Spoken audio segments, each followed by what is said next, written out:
أعوذ بالله من الشيطان الرجيم. بسم الله الرحمن الرحيم.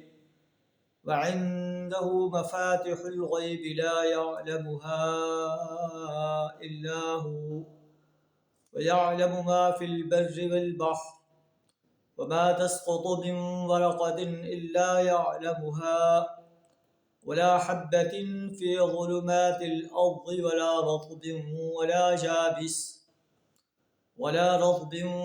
جابس إلا في كتاب مبين. صدق اللہ العظیم.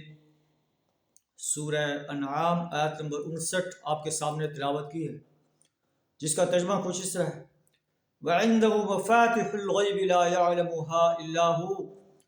غیب کی چابیاں اللہ کے پاس ہیں، اللہ کے علاوہ کوئی نہیں جانتا. بحر و بر میں جو کچھ ہے سب سے وہ واقف ہے. درخت سے گرنے والا کوئی پتا ایسا نہیں جس کا اسے علم نہ ہو. زمین کے تاریک پردوں میں کوئی دانہ ایسا نہیں جس سے وہ باخبر نہ ہو. خشک و تر سب کچھ ایک کھلی کتاب میں لکھا ہوا ہے.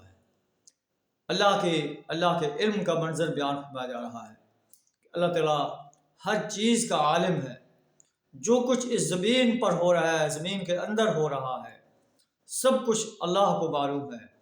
اللہ وہ ہستی ہے جو تمہیں رات کو تمہاری روحوں کو قبض کر لیتا ہے، دن میں جو کچھ کرتے ہو اسے جانتا ہے، پھر تمہیں صبح دوبارہ اٹھا دیتا ہے تاکہ تم اپنی زندگی کی مدت جو ہے اسے پورا کرو. پھر تمہیں اللہ کی طرف لوٹنا ہوگا، پھر تمہیں وہ بتائے گا کہ تم دنیا کے اندر کیا عمل کرتے رہے. اللہ سے دعا کریں ہمیں اپنے وحدانیت کا صحیح شعور عطا فرمائے. وآخر دعوانا الحمد للہ رب العالمین.